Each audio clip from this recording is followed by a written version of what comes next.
Have you ever walked away from a conversation feeling empty, as if someone took something vital? You think you know people, that you can spot a toxic person a mile away. But the greatest dangers are the ones you'd never suspect. The charming friend, the supportive partner, the family member who says they only want what's best for you. While you're guarding the front door, they're being welcomed into your mind, projecting their hidden chaos into your subconscious. The psychologist Carl Jung warned that when someone is blind to their own unconscious darkness, that darkness seeks a home. Often, that home is you. You become a mirror for their rage, a sponge for their sorrow, a scapegoat for their failures. You're trying to be a good person, but in reality, you're drowning in a psychological war that isn't even yours. The terrifying part is that the most destructive people aren't evil. They aren't trying to hurt you. They are simply unconscious, so disconnected from themselves that their inner wounds bleed out onto everyone they meet. In this video, we're going to unmask them. We'll expose the 6 unconscious profiles that Jung identified as the most emotionally dangerous. These aren't monsters. They are broken people who break others without even knowing it. But this comes with a warning. Once you see these patterns, you can't unsee them. You will never look at the people in your life or yourself the same way again. If you're ready, take a deep breath. Let's begin. This person seems fragile and sensitive at first, but soon you feel responsible for them. When they're sad, it's your fault. When they're angry, you provoked them. You find yourself constantly apologizing for things you never did. This is the unconscious manipulator. They are so terrified of their own feelings that they project them onto you. As Jung said, what we do not confront in ourselves, we will encounter as fate. They don't see you. They see a canvas. They paint their unprocessed trauma and secret shame all over you until you start to question your own sanity. Was I insensitive?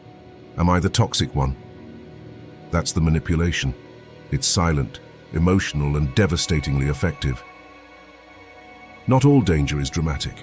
Sometimes it's perfect, too perfect.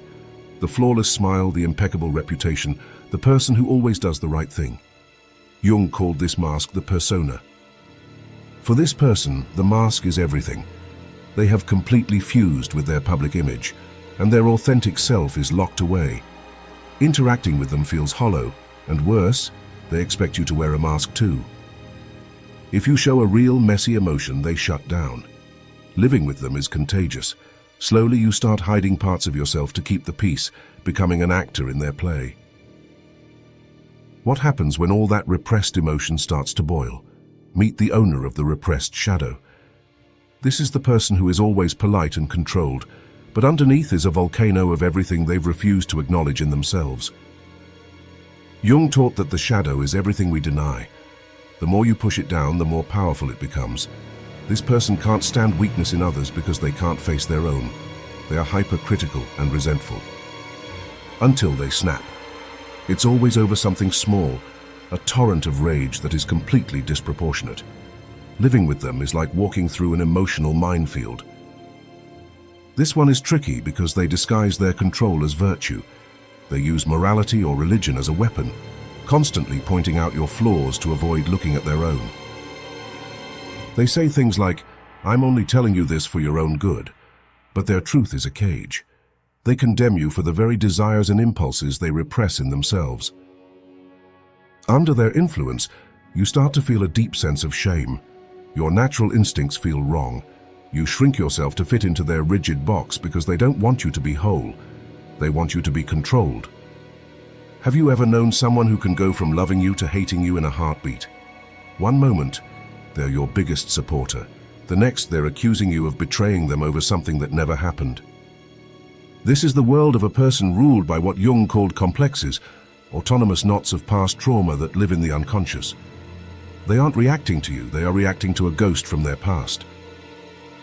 When a complex is triggered, it hijacks their personality. The rational person you know is gone, replaced by a storm of raw emotion. This is confusing because the good times feel real, so you stay, hoping to get that person back. You start walking on eggshells, trying desperately not to wake the monster. But the truth is you don't wake the monster. It's always there, waiting. This last one is the most silent, and in some ways the most dangerous. They don't attack you or judge you. They just feed on you.